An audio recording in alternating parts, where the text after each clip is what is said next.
Welcome back to Homo Non Grata, the series that shows and tells how America's gay people fared during the post-war years. Today we'll take a look at how the Los Angeles City Council used the most famous anti-communist witch hunt in American history as an excuse for launching a crusade against the city's gay bars. And we'll see how some gay people and even a few straight allies spoke out in defense of the community. They mostly stayed anonymous, of course, but even so, in the late 1940s it was pretty bold stuff. This story's been mentioned in passing by a few authors over the years, but it seems nobody's ever taken the time to dig into it and find out what it was all about. Till now. This is Chapter 3, Fairyland Under Fire, The Battle of Hollywood Boulevard, Part 1. In the fall of 1947, the Red Scare came to Hollywood. The House Un-American Activities Committee feared communists in the film industry were sneaking propaganda into the movies. 42 actors, directors, screenwriters, producers, and studio heads were summoned to Washington for 9 days of hearings beginning on October 20th. 10 men who were called as witnesses refused to testify about their own political affiliations and refused to give names of people they knew or suspected to be commies or commie sympathizers. For claiming their constitutional rights, they were charged with contempt of Congress. Later they'd be tried, convicted, jailed for 6 months to a year, and blacklisted from the industry. Nowhere was anti-communist hysteria so glaring as in the backlash surrounding the 1947 film Crossfire. With a plot centering on an anti-Semitic war veteran who murders a Jewish man he meets in a bar, it was one of the first to deal with the topic of hate crime. Robert Young, as police detective Finley, delivers a speech on tolerance that remains on target to this day. But conservatives attacked the film for presenting a negative side of American society. They argued that during a time of political strife it was un-American to criticize the nation in any way, and said the film was clearly communist propaganda. Crossfire was nominated for 5 Oscars, including Best Picture, but received none. Producer Adrian Scott and director Edward Dmytryk were members of the Hollywood 10, the filmmakers who refused to play ball with the Inquisition. It can only be imagined what the outcry might have been had the film more closely followed the source material. In the novel it was based on, The Brick Foxhole by Richard Brooks, the murder victim wasn't Jewish, but gay. With the motion picture business being raked over the coals, local authorities in California were scrambling to salvage Hollywood's reputation. Lloyd Davies, the LA City Councilman from the Hollywood District, and John Kingsley, president of the Hollywood Chamber of Commerce, embarked on a crusade to clean up the town. The very first item on their agenda was to get rid of the gay bars. There were various nightclubs and bars that served a predominantly gay and lesbian clientele scattered all over town, but the concentration was greatest on the block of Hollywood Boulevard from Cherokee Avenue to Las Palmas, at roughly the center of what is now the Walk of Fame. This was the nexus of gay life in LA, christened Fairyland by the otherwise mostly liberal Los Angeles Daily News, no relation to the current publication of the same name. On Friday night, November 7th, Davies toured a number of Hollywood Boulevard night spots and brought back a shocking report to the Wednesday meeting of the police commission. Davies told of taverns filled with males who were holding hands and making love to each other. That's flirting in 1940s language. Attempting to recruit new partners, making improper advances to people who innocently drop in for a drink, and having lovers' quarrels in public view. In other words, the exact same things that went on between men and women in straight bars. These are the kind of people who commit Black Dahlia murders and slash women with knives, he claimed, with no discernible justification, but echoing a popular psychiatric theory of the day that men who brutalize women are either overt or latent homosexuals. Davies seemed particularly irked that this kind of degeneracy was happening on Santa Claus Lane, the route of the Hollywood Christmas parade. A symbol of Christianity, he called it, without intentional irony. The 6'2", 220-pound Davies considered himself quite the picture of manhood, riding on horseback with the sheriff's posse in the parade rather than sitting in the backseat of a convertible as other councilmen did. But it seems his manhood shrank when he spoke of being accosted by several male characters. At the November 14th meeting of the City Council, Davies presented a resolution calling for the closure of all businesses that were common hangouts and rendezvous for homosexuals of either sex.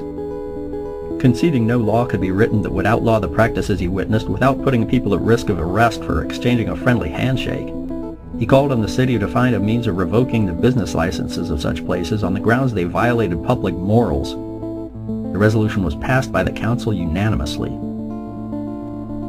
Hollywood's hometown newspaper, the Hollywood Citizen News, wholeheartedly supported the crusade. The paper was published by Harlan G. Palmer, a former municipal judge and early Hollywood resident who'd been the first attorney to set up a practice there. The Citizen News reflected his conservative outlook, and letters to the editor showed there was no shortage of like-minded readers in the district, with attitudes as fanatically right-wing as any in the nation. An editorial, unsigned but probably written by the paper's managing editor, Palmer's son, Harlan Jr., called the existence of gay bars in Hollywood a cause for shame, seconded Davies' disgust at the displays of same-sex hand-holding, and lauded the effort to shut the places down, repeating a now familiar rationale. A few of the thousands of dollars that are spent in vain efforts to apprehend sex-fiend murderers of women could well be spent to eliminate the conditions that nourish the degenerates. Soon after, the paper received a letter directed at Davies and strongly critical of his stance. Sent anonymously in violation of their editorial policy, they decided to print it for the purpose of allowing the other side to be heard from, under the headline "In Defense of Hollywood Bars." Your statement to the press concerning the low moral standards of this town, and in particular Hollywood Boulevard, were not only shocking but scandalous. First of all, I am not one of the so-called degenerates you mentioned, nor am I connected in any way with any one of them in particular. I am a young American, married, and the father of a baby daughter in whom I have the average amount of paternal pride. I am also a former serviceman, an ex-GI. The people that you term questionable characters and degenerates have a great many among them who served their country. Yet they are spied upon. They are to be forbidden a place to foregather, and are to be forced into hiding so that they may live as they think they must. If I enter a club or an eating place and do not care for the people who patronize it, I leave, but I don't demand that these places be closed or condemned. I've been to the bars you mentioned, and I have taken my wife with me, and on occasion another couple or two. We had fun there because we went to see the excellent show they offered. When I was a little boy, my mother told me it was impolite to stare at people near me or to eavesdrop. I might have noticed one or two things that went on around me, but as they were of no concern or interest to me, I overlooked it. At all times, I have felt that the people at these bars were merely a group of Hollywoodians having a good time. Your reference to children, and I quote, "I object to having hangouts for homosexuals on Santa Claus Lane where the morals of children can be corrupted between now and Christmas time." In all seriousness, does that make sense? There's a law against minors entering a bar, isn't there? And when have you ever seen a child in these or any bar? If your worry for the welfare of children is really as sincere as you say, I suggest you begin your probe in many of our schools or corrective homes. Mentioning the famous Black Dahlia murder was rather unfair, Mr. Davies. You know very well that most rape and murder cases famous in police annals have been placed at the doorstep of people who were not homosexual, but merely mentally deranged. A great many older men, men with wives, some with families. The criminal negligence committed by the lawmakers in letting these men roam the cities by releasing them through technicalities is at this very moment a great matter of discussion. This is not a defense of the bars on our main street. It is a defense of the people you term homosexuals. It is not fair to use your position to hit out at those who cannot fight back. This is my way of trying to make you understand that you or anyone else can't kick anyone around as long as there are a few real Americans still alive. It was a bold letter to write in that era, even anonymously, and a bold letter to publish. It could happen only in a place with a large gay and lesbian community that had been part of the local scene and economy for decades, and a general population who personally knew gays and lesbians of high character and decent values as fellow citizens, co-workers, and neighbors. Another, briefer letter signed by Guy Ten Hoke was printed on the same day, similar in purpose but leveling charges directly at the Citizen News editorial for its blatant ignorance on the matter. While the author didn't state his affiliation, it seems clear that he was a practicing member of the community. Had the editor taken the trouble to inform himself as to authoritative medical opinion on the subject of sexual deviation, he would not have categorized such phenomena as either immoral, indecent, or disgraceful. The phenomenon cannot be suppressed by attacking it at the legal level. One might as well legislate against blue eyes. But the problem can be licked on the social level through public education, where ignorance, superstition, and fear such as this editorial breeds is replaced by a sane tolerance. Others took a more direct approach and sent a ream of obscenity-laden mail to Davies' office. Police investigators made a show of checking fingerprints and analyzing handwriting in the event that federal authorities should want to file criminal charges for sending obscene material through the U.S. mail. The city council couldn't simply order the bars to close. Liquor licenses in California were issued by the State Board of Equalization and revoked by due process of public hearings and appeals, only when clear violation of liquor laws had been committed or other illegal activities were conducted. Since the board was also responsible for collecting liquor taxes, Both the LA City Council and the Citizen News accused them of being corrupt and controlled by the liquor interests. But show liquor and dance hall permits, which allowed a nightclub to host dancing and entertainment, were issued at the local level by the LA Police Commission. Applications for new permits by the Suzy Q and Sardi's restaurants, both well-known rendezvous spots, were denied by the commission in late November. More of these permits were expected to be canceled in January when they came up for renewal.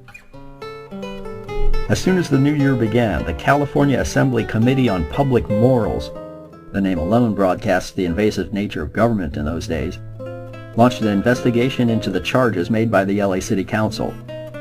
They called in the owners of 12 Hollywood night spots and subpoenaed police records of vice arrests. The hearing opened in downtown LA on January 14, 1948, with Chamber of Commerce head Kingsley as the lead-off witness. Under questioning by Assemblyman Lester McMillan of the Culver City and Venice district, Kingsley said while he was no expert, he could tell a lesbian when he saw one. For example, he revealed, "I saw 2 lesbians in a bar making love to their women victims." Asked to explain what he meant, Kingsley could only blush and stammer shyly, "Well, I don't want to describe what they do. You know what they do." McMillan and fellow committee member Carl Fletcher of Long Beach confessed that no, they certainly did not. It seemed the self-appointed moral policeman believed he could file a complaint without actually describing the offense.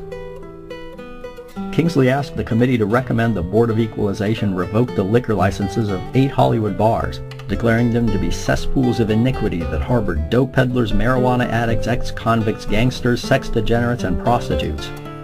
Presumably he could recognize all those types on sight just as easily as he spotted the lesbians. A large contingent of allies he'd brought to the hearing, many of them Hollywood area clergymen, loudly supported Kingsley's condemnation of the 8 cesspools. Bradley's 5 and 10 was a bar and grill at the corner of Hollywood and Cherokee.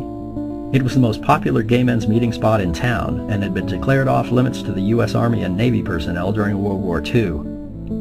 Number 1 on Kingsley's hit list, business had been falling off since November due to police harassment. Slim Gordon's on Hollywood Boulevard, a block and a half west of Bradley's, was the namesake tavern of an old-school gambler who'd operated a number of illegal casinos on the Sunset Strip, catering to movie industry high rollers. Gordon's Hollywood Bar was another that had been declared off limits during the war, for reasons the Provost Marshal's office termed a military secret. Like Bradley's, the place was overwhelmingly gay. It'd also soon be out of business. The landlord decided not to renew the lease, and 1 week after the hearing, Gordon began seeking buyers for the liquor license, stock, and bar fixtures. The next tenant in the space would be a luggage shop. The Suzy Q, across the street from Gordon's at the corner of Hollywood and Las Palmas, had a rocky relationship with the city from the time it opened in 1943. The entertainment ranged from the allegedly indecent to top-shelf talent like the great jazz pianist Errol Garner and New Orleans bandleader Wingy Manone. The Suzy Q's days were numbered even without official action. A month before the hearing, the owner had announced he was leaving LA and put the bar up for sale. It closed briefly and reopened in April as a mainstream jazz club called the Royal Room. Billy Berg's, several blocks away on Vine, was one of the premier jazz clubs in LA, hosting well-established and up-and-coming talent, including Louis Armstrong, Dizzy Gillespie, and Louis Jordan. The club pulled in its share of gay and lesbian music lovers, but earned its place on Kingsley's list for a different violation of morals. On stage and off, there was an unprecedented amount of racial mixing. Jazz bands had traditionally been segregated, but the new generation of bebop artists welcomed anyone who could play the music. As for the patrons, interracial couples were assumed to be trafficking in prostitution. Blacks and whites couldn't legally marry in California, so a mixed-race pair was clearly up to no good. The Swing Club, around the corner from Gordon's on Las Palmas, had once belonged to Billy Berg as well. When Berg opened his new club in 1945, it was taken over by Mike Riley, a bandleader known for raucous, irreverent shows that quickly became popular with the Fairyland crowd. The club had lost its show permit only a week before the hearing over a floor show containing risque double entendres that did not comport with public welfare. With no entertainment allowed, it was pointless to stay in business, and Riley announced in early February he'd offer the club's assets at auction. Club Flamingo, on La Brea just below Santa Monica Boulevard, was a 5-minute cab ride from the other bars in the unincorporated area of West Hollywood, where show permits weren't needed. The club was known for its cabaret-style drag acts and its predominantly lesbian crowd. Yet another wartime off-limits bar, it was second only to Bradley's in stirring the bile of Kingsley, who called the entertainment the rottenest, stinkingest show I've ever seen. In April of 1947, the Flamingo had been raided by the LA County Sheriff's Vice Squad. Co-owner William Grossman, a bartender, and a barback were arrested on liquor violations.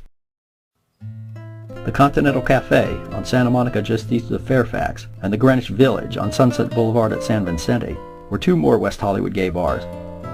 The Greenwich was another drag joint, raided 9 months earlier on the same night as the Flamingo. Owner Lou Leroy was arrested for selling liquor after hours, and a performer was booked for impersonating a female without a license. Oddly, 3 of the bars on Kingsley's list actually did have an incidental connection to the Black Dahlia case, just as dozens of other places in town did. Elizabeth Short, the murder victim, had lived on Cherokee Avenue a block and a half from Bradley's and stopped in there often. She was also known to frequent Club Flamingo. According to a witness, she was on her way there with 2 other women just 5 nights before she was killed, and a former Flamingo bartender was briefly considered a suspect in the case. And a letter sent to the district attorney less than 2 weeks after the murder from someone claiming to have information contained a cryptic note scribbled on the outer envelope. Sorry, Greenwich Village, not Cotton Club. The Cotton Club was the previous name of Greenwich Village. It had been changed only a couple months before. Stanley Berber, special investigator for the State Assembly Committee, agreed with Kingsley's complaints across the board and said when he visited the Flamingo on the previous Friday night he saw a number of women dressed in mannish attire and witnessed the floor show MC singing one song that was very filthy. On his Thursday visit to the Continental, he watched a woman dressed in men's clothing caress another woman while seated at one of the tables. At Greenwich Village, he saw female couples holding hands while entertainers behaved suggestively and sang songs that parodied American home life. Sergeant Louis Schaffer of the County Vice Squad concurred on all counts and urged the committee to push for a stronger penal code to aid the police in making arrests and securing convictions. For hand-holding and social satire, apparently. Councilman Davies was finally called to the witness stand near the end of the day. Without much to add to Kingsley's testimony, he attempted a grandstand play by announcing he and his wife now carried handguns whenever they left their home due to a number of death threats by phone and mail. With hate mail in hand intended to be read into the public record, the city councilman was informed that the state assembly had no interest in anonymous letters. The end result of the day's hearing was that the committee would recommend revoking the liquor license of Club Flamingo. Further actions on other bars might be taken after the transcripts of witness testimony were studied.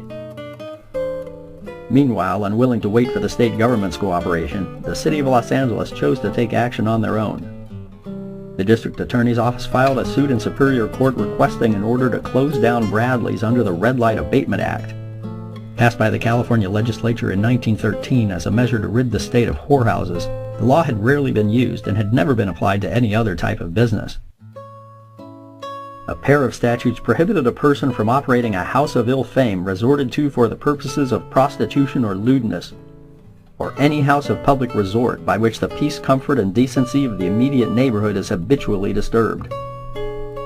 Key to the prosecution's strategy was a clause providing that no criminal offenses need be proven. Common repute may be received as competent evidence for conviction.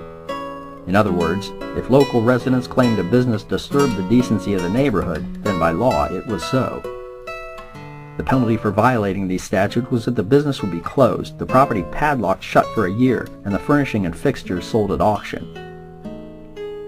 Named in the city's suit were building owner John Phillips, Bradley's owner Robert Brooks and his associate Frank Bersinger, and the Hollywood State Bank, which held a mortgage on the furnishings. If successful, the same strategy would be used to close other gay bars. LA Mayor Fletcher Bowron recommended that the city pledge $2 million of its budget toward the removal of immoral and degenerate persons from Hollywood night spots. On Monday, January 19th, the Citizen News printed a letter signed "A Psychiatrist" under the headline "Favors Hangouts for Queers." The letter presented an argument from a psychiatric point of view for allowing the bars to remain open and proposed that authorities should encourage meeting places for homosexuals and lesbians rather than force them out of society. With an academic posture and a smattering of clinical terms, the author explained that socializing among themselves provided homosexuals with a sense of belonging and a catharsis which prevented them from reaching a cracking point. All their life there is the constant struggle between the desire for personal sexual happiness and the stigma society places on such unfortunates. Unless some kind of adjustment is made, the cursed individual becomes neurotic, maladjusted, and often becomes a mental charge of the state. The author may or may not have been a psychiatrist, but almost certainly was someone who had a personal stake in the matter that went beyond mere scientific interest. Stating authoritatively that homosexuals were born that way, while carefully avoiding the idea that they were mentally ill, words like unfortunate and cursed were used in an attempt to garner sympathy with the normal majority. It was a common tactic at a time when declaring an equal right to exist on the basis of individual freedom would have been met with derision and scorn. The plea touched off a debate in the Citizen News letters section that raged for the next 3 weeks. It appears to have been the very first open forum on gay rights hosted by any mainstream publication. From a non-psychiatrist on January 22nd. Most psychiatrists would agree, I am sure, that what these people need is confinement and treatment to correct their difficulties. While they roam our streets and inhabit our bars, they are a menace to society. They induce others to copy their abnormal practices and become involved in crimes, particularly crimes against children. Just Jesse Pierce weighed in on January 24th. Oh yes, provide meeting places for these degenerates by all means, but let them meet in institutions where there are locks and bars and keep them there. Then I hope we can walk down Hollywood Boulevard without seeing men holding hands and women making love to each other. Crilly Butler took issue with Jesse on January 27th and touched on the findings of the just-released Sexual Behavior in the Human Male by Dr. Alfred Kinsey. A queer does not ask to be born queer. He or she is as much deserving as our compassion as those who are handicapped in other ways through no fault of their own. A recent survey showed that 37% of all males in this country have at one time or another had homosexual experiences.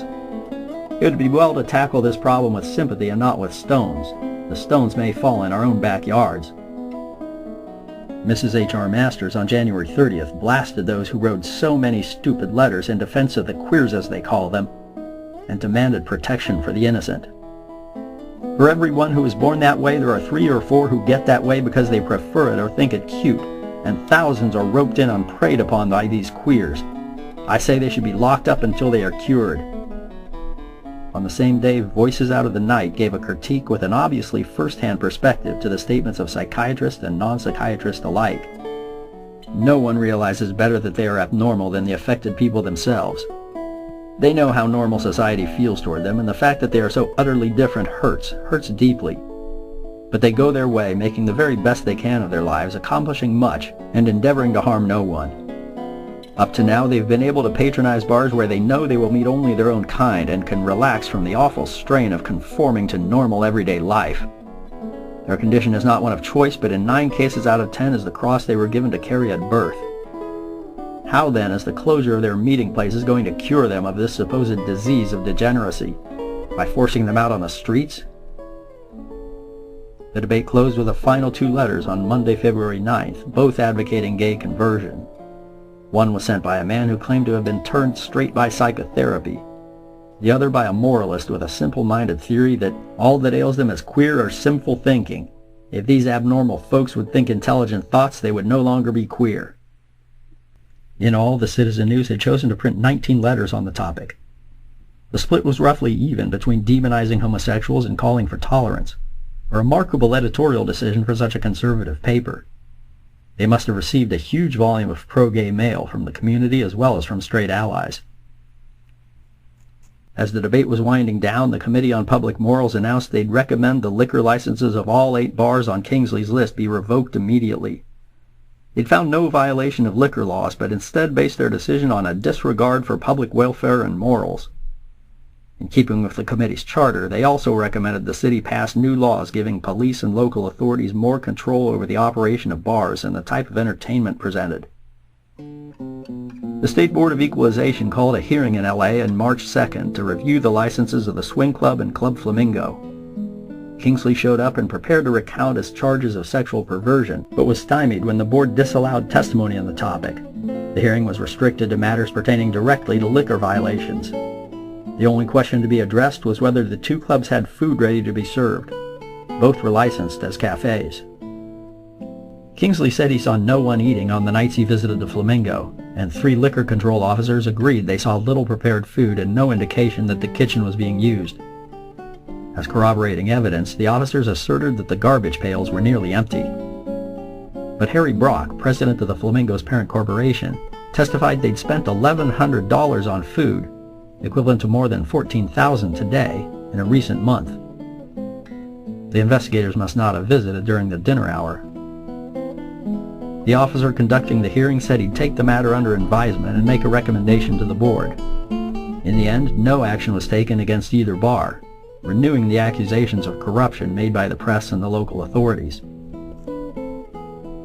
But the fight was far from over. The district attorney's case against Bradley's was still pending. The trial began on May 27th with Vice Officer Sawyer testifying that in hundreds of visits to the bar he'd seen men with dyed hair and painted fingernails embracing and kissing, made numerous arrests for sexual offenses, and considered the place a public nuisance. During the Assembly Committee hearing in January, Sergeant Robinson of the Hollywood Vice Squad reported his men had made 25 arrests in Bradley since July, but owner Robert Brooks said only one arrest had been made since he took ownership of the place in September, and it was not for a sex offense. Upon further inquiry, Sawyer explained the arrests were made when officers followed Bradley's patrons from the bar to after-hours parties in private homes. The prosecution claimed Bradley's was responsible for creating the situation. Arrests for sex offenses at private gay parties were much more common than at a bar, in part because gay men knew better than to do anything sexual in a public place, and in part because the police had greater leeway to file charges, as well as a chance to hone their strong arm and name-calling skills when there were fewer witnesses around. In all of the 25 cases, the charge had been lewd vagrancy, or vag-lewd in Vice Squad shorthand. The men were arrested simply for being gay. The proof of the crime was that they were hugging, kissing, or dancing with other men, or that they happened to be at a private party where gay men were present. Movie idol Tab Hunter described being arrested at such a party. Some were drinking, some were dancing, a few were standing with their arms around each other. 20 guys, maybe more. As I was looking through the refrigerator for something to eat, the cops came busting in.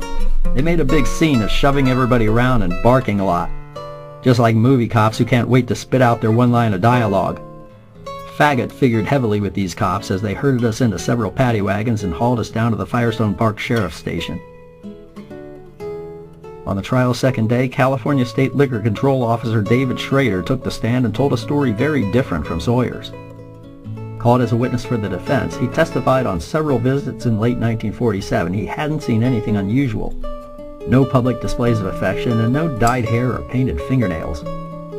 While his reason for being there was to look for violations of the Alcoholic Beverage Control Act and not to make moral judgments, he told the court if he'd seen any overt homosexuality in the place he would have reported it. The trial ended on May 29th with the court ruling that Bradley's was a public nuisance and would be shut down and padlocked for a year. Owner Brooks would have to continue paying his $1,200 monthly rent to the landlord until the padlock order was lifted. The bar had already been closed a week earlier for lack of business. The nightly crowd of 100 or more had dropped off to 15 or 20 since January due to the police crackdown. On June 1st, the fixtures and furnishings were sold at public auction. The liquor license reportedly brought in $7,000. The Citizen News celebrated the victory with a long editorial lauding the prosecution's new weapon against indecency. Less than 5 months after the state assembly hearing, only half of the 8 bars on John Kingsley's hit list were still in business. LA's crusade against homos was particularly vicious. Men and women were arrested for merely socializing in private homes by means of a loosely worded law that was held to forbid their very existence. Those arrests were used in turn to prosecute a gay bar under a statute intended for brothels on the dubious claim that because its patrons invited each other to off-site social gatherings, the bar was a house of ill fame that disturbed the decency of the neighborhood. It'd be another decade before the right of free association was affirmed by the U.S. Supreme Court to be implicit under the First Amendment, but anyone who'd forbid an entire class of people from peaceably assembling in public or private clearly hadn't learned the lessons of the recent war. Just 8 days after the Bradley's auction, LA City Councilman Ernest Debs, representing the district immediately east of Hollywood, complained that homosexuals who'd been pushed out of the Fairyland joints were moving into night spots in his part of town. Nobody seemed to realize that gays and lesbians wouldn't disappear when you closed their bars down. They'd just find another bar. Well, that's it for today. Next time we'll be heading off to college. With all the World War II vets showing up on campus in the post-war years, things suddenly began to get a lot more interesting. Universities had to face the fact that they weren't only dealing with innocent kids anymore, and homos were just as likely to turn up there as anywhere else. Don't miss it.